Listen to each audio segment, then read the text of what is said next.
Okay, so let's see the next question. The question is incomplete. First of all, I am drawing the question. The question is incomplete here on the PPT. Okay, this is the complete question. And don't see the option. I have taken this as a different value. Don't see the options. Okay, just tell me what you got, V1 and V2. Okay, so think which method should be applied easily and then try to apply that method. Okay, Ghanshyam, you said by super node option is A.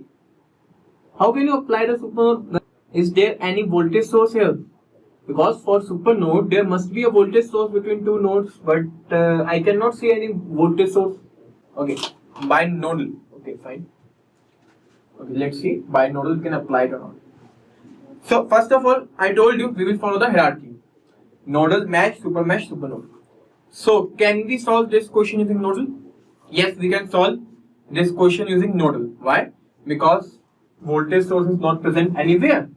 It means super node condition is not here. I can use this question using nodal.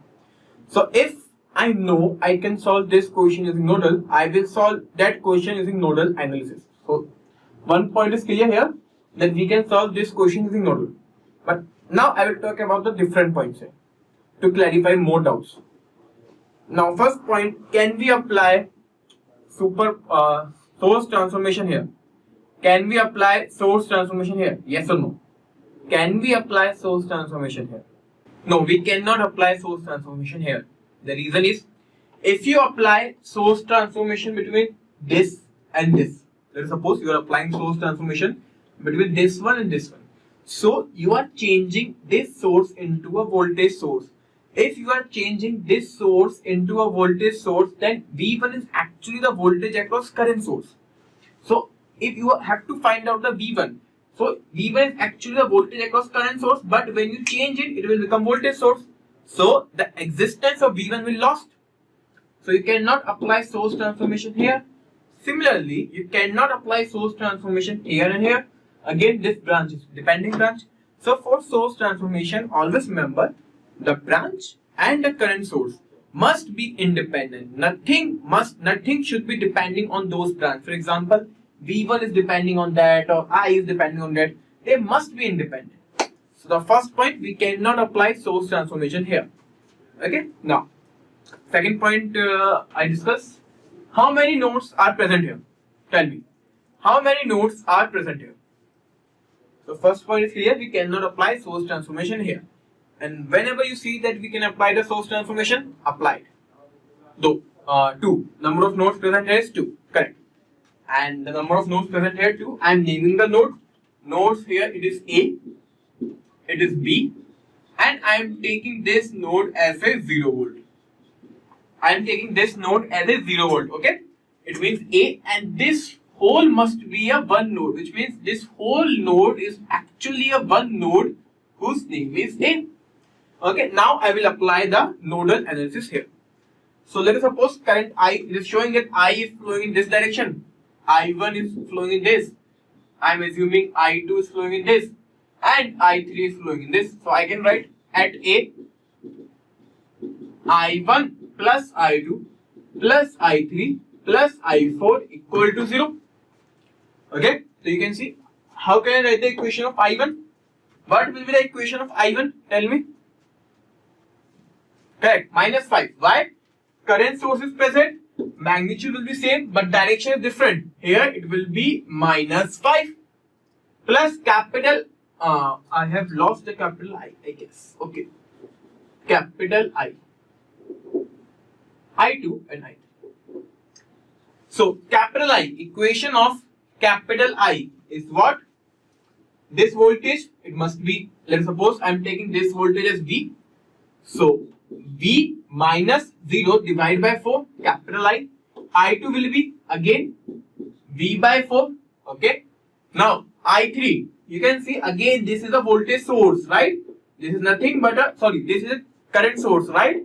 It is a current source, so I can write this as a 2I, magnitude equal to 0.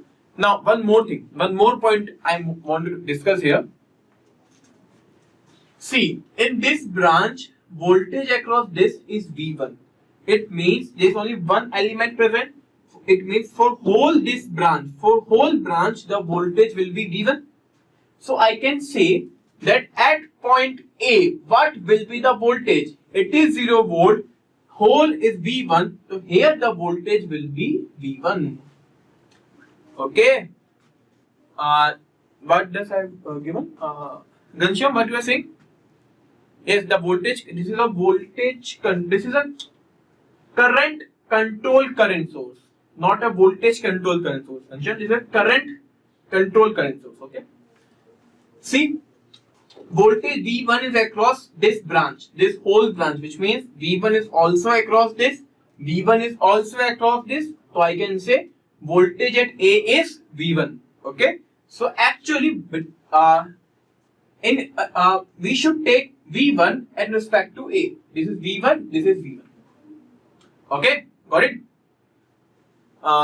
Sometimes happen that we have the voltage given. So it is a 0 volt, this is V1, this becomes V1, right? So I am taking V1 in place of V, okay? So this becomes first equation, right? This becomes the first equation. Now see, next step. In this equation, I have only two variables V1 and I. It means I need one more equation. It means that one more equation comes out because of this dependent source. To clearly see what is I, here you can see what is I. I here is nothing but V1 by 4. I here is nothing but V1 by 4. Right? Now put all the equations here. So put 2 in 1. It will be minus 5. V1 by 4. V1 by 4 becomes V1 by 2. Plus V1 by 2 equal to 0. V1 comes out to be 5 volt. V1 comes out to be 5 volt. Deepika, your answer is correct. V1 comes out to be 5 volt. Now we have to see what will be the V2 here. So V1 comes out to be 5 volt. Then I can say what is the I? Capital I is the 5 by 4.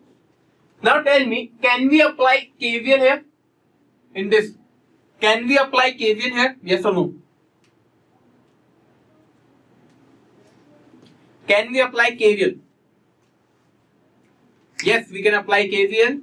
Even though current source is present, we can apply KVL. Why? Because the voltage across it we know, which is a V2. So there is current passes plus minus. Here the current is plus minus. So polarity we have marked it. So if we apply KVL, minus V2 minus 4I1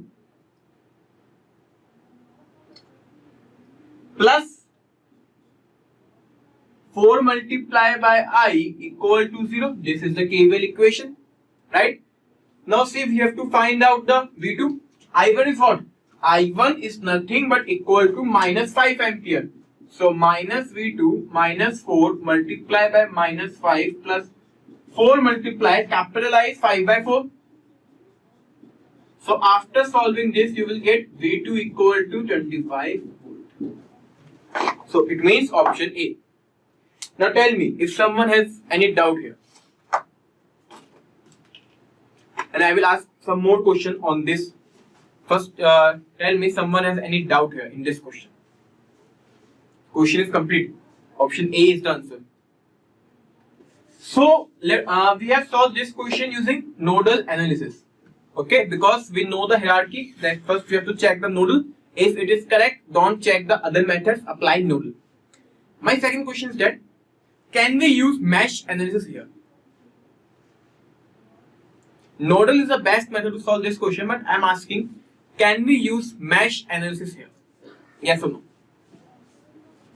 Yes, we can use the mesh here. See, for the mesh analysis, limitation was current source voltage we don't know. If the voltage across a current source we don't know, we cannot apply the KVL. But here in the question it is given, it is V2, it is V1. It means I can write the KVL equation in this loop that I have already written here, as well as I can write the KVL equation in this loop. So yes, we can solve this equation, this question using mesh analysis also. But see, how many meshes are available here? 1, 2, 3. 3 mesh available, which means 3 equation plus 1 equation because of the dependent source. It means total equation will be 4, right? But in nodal, you can see there is only 2 equation. It means nodal complexity is less compared to mesh, right? That's why we use nodal here. First point clear. Can we use super mesh here? Yes or no? We cannot use super mesh here. Why? Because for the super mesh, the condition must be of super mesh condition. But there is not any current source present between two mesh. So we cannot use the super mesh here. And super node question will not arise because voltage source is not present here. Okay, so here this question can be solved using nodal and mesh. But nodal is most preferable. Okay, that's why I gave you that hierarchy. My next question now. These two branches are parallel, 4 ohm and 4 ohm are parallel. Can we solve this parallel branch and write one branch equal to 2 ohm? Yes or no? Can I remove this 2 branch and instead of that I can write 2 ohm? Yes or no? Correct. No, we cannot remove because I told you whenever you want to remove any branch by source transformation or by equivalent circuit, that branches must be independent. But you can see that current I, which is the actually the magnitude of this current source depends on this branch. But if you remove this branch, that existence will be lost. So remember this point. This is also necessary. Okay, so you can see this is a simple question, but from this question many points can be clear. Now see the next question. Now solve this question. Try to solve this question, everyone. So in this question, the parameter K is positive. Given that parameter K is positive, and the power dissipated in the 2 ohm resistor here is 12.5 watt. We have to find out the value of K. This one. So let's see what is given in the question. First of all, see what is given in the question and what information can we get from the question. So in the question, it is given power dissipation in a 2 ohm resistor is 12.5 watt. In the question, it is given power dissipate in 2 ohm is 12.5, I guess, kilowatt watt. 12.5 watt, it is given. Power across 2 ohm is given. So I know, if I know the power, if I know the resistor also 2 ohm, then I can find out voltage as well as current. Because the power formula is V square by R. And in current form, it is I square multiplied by R. So from that, I can find out the V naught and the current flow through it, right? So I am using the formula of voltage to find out the power. So power across 2 ohm is V naught square divided by R equal to 12.5 watt. Okay. So resistor is 2 ohm. So V naught is under root of 12.5 multiplied by 2, which means V naught comes out to be plus minus 5 volt. Now first question arrives here. Which value we should take? Plus 5 or minus 5? Which value we should take and why? Or both are correct? 99% people will say that because the polarity is given, so we should take plus 5, right? So yeah, that is correct. But minus, what is the meaning of minus here? If I am saying the minus 5, this plus minus V naught is the assumed voltage that is given by the question.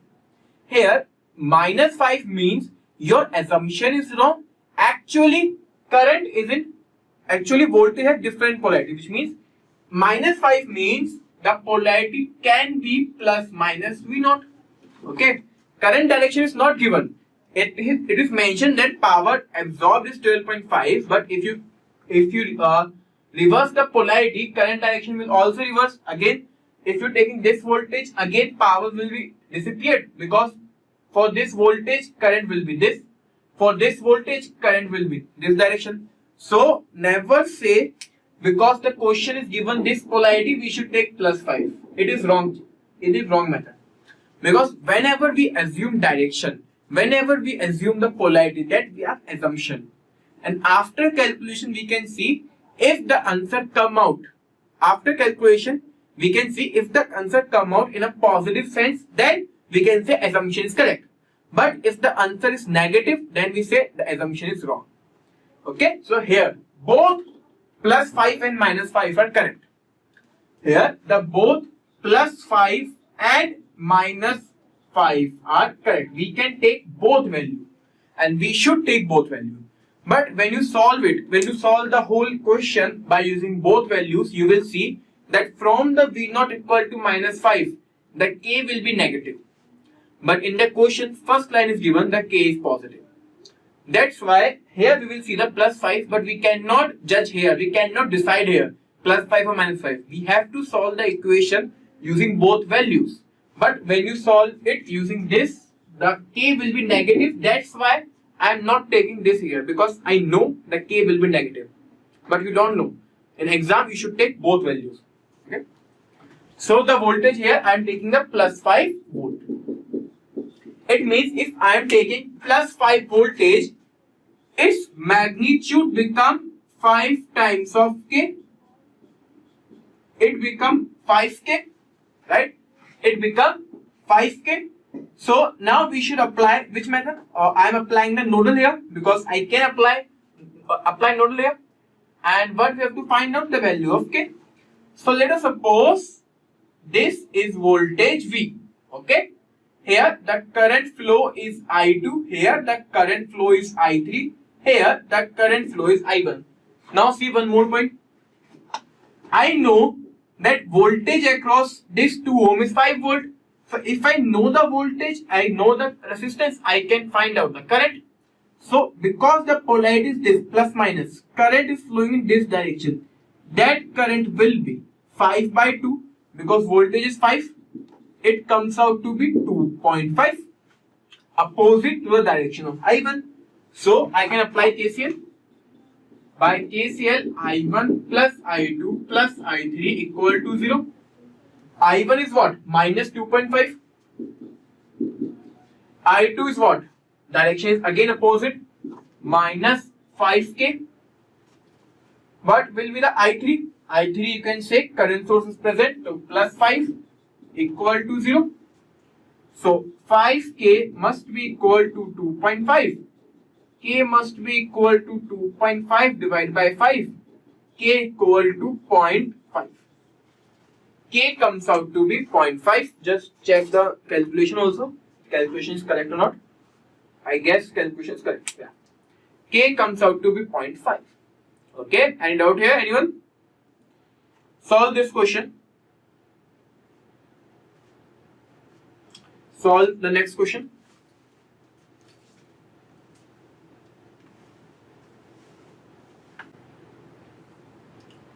Which method we should apply here? Tell me.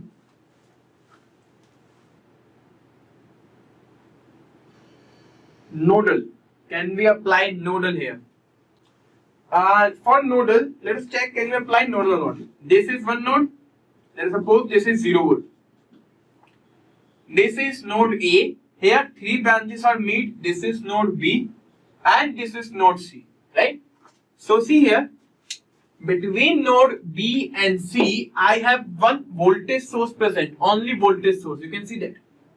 If this is present, I cannot apply nodal here. So nodal is the wrong answer. But can we apply super mesh here? Yes or no? Yes, we can apply super mesh here. Why? Because we have a current source between two mesh. We can apply super mesh here also. Right? Now the question arises, out of super mesh or super node, which we should apply? See, complexity of both is approximately equal. The number of equations will be approximately equal in super mesh and super node. But sometimes happen when you write the super node equation, you can get mistake if you don't have any much practice. That's why my suggestion is you should apply super mesh in a question if both method can be applied. So this question we can solve using a super mesh because it is easy compared to the super node, not any other reason. But the complexity from both the methods will be same. So we will apply super mesh here. So for the super mesh, what is the steps? I am just writing the steps. Solution you will do in homework. Here it will be I1. Here it will be I2. here it will be I3, right? For the super mesh, we have to open this. So I will open this, and before opening, I know that current will be I2 minus I1 equal to 1 ampere. So this is the first equation. Now we have this is of first equation. Now we have two loops, this one loop and upper loop. So from two loops I can get two equation, L1, L2. Now this is the first equation. From this I can get second equation. From this I can get third equation. Three equation I can get from three loops. So three equation, three variable. This question can be solved using super mesh. Okay, so you should do this in the homework. Don't do it now. We will see the next question. If you have any doubt, ask me in this one. If you have any doubt, then ask me. Because the next question, it is important. Okay, next question is an important question. In that, tell me which method we should apply. This is one of the unique question, I can say. See, this is your homework that you have to solve this question with the method you think you can apply. For example, Ghanshyam think he can apply the nodal layer, so you should apply nodal layer. Some will think about super node, some will about super mesh. Okay, but I am going to solve this question using the current distribution method first. Okay, I will solve this question using current distribution method. In homework, you should solve the method you think is easy to apply here out of the four methods. So here I can show you the beauty of the current distribution method. Okay, why current distribution method is a good method in this complex type of equation. Okay, so without taking any variable, apart from the one given in Vx, I will solve this question using current distribution method. Okay? See, if your calculations and your basic are strong, then you can use the current distribution method. See here, we have given something like this and that.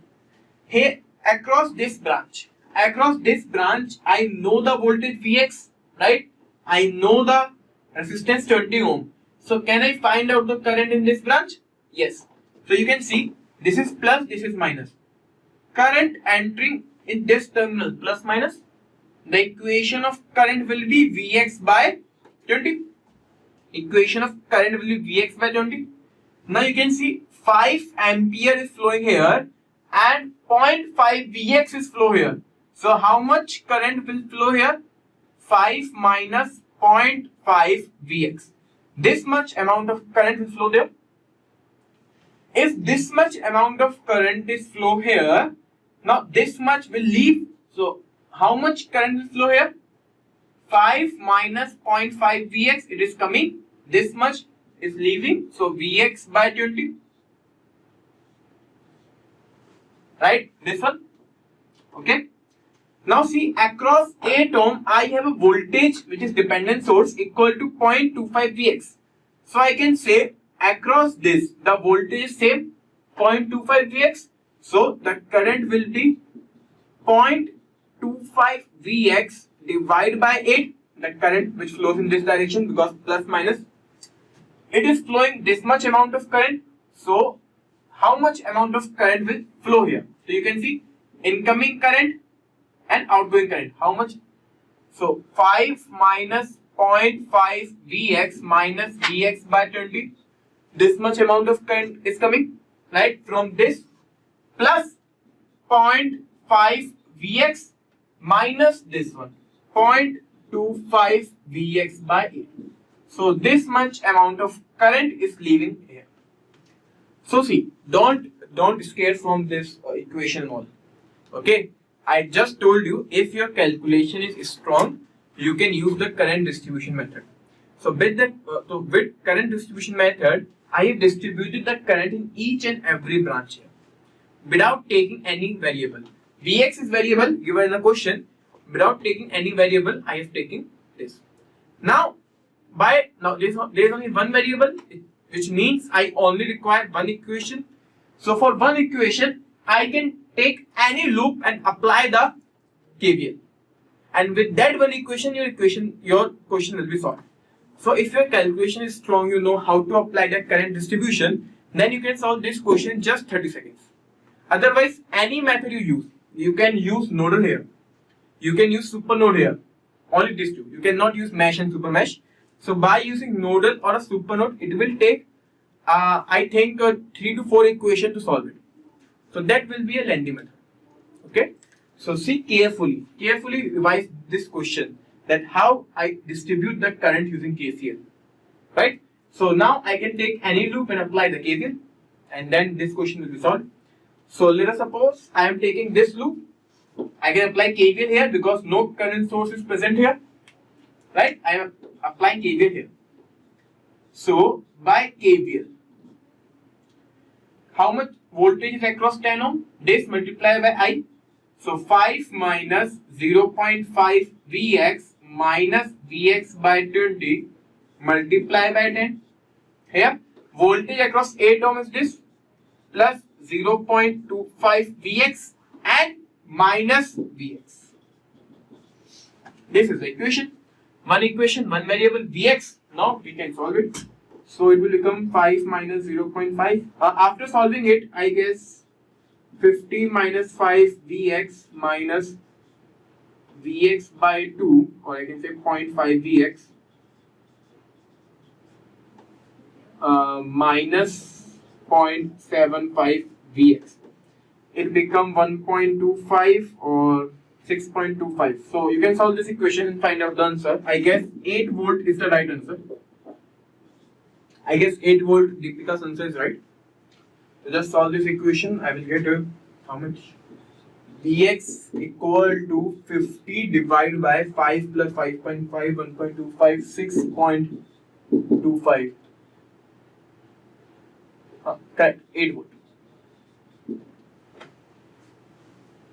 Correct. Answer is 8 volt. Okay. So you should also try this question using the method you have said, for example, nodal and super node also. Yeah, answer will be same. You can choose any method, the answer will be same. From nodal also you will get the 8 volt. No doubt.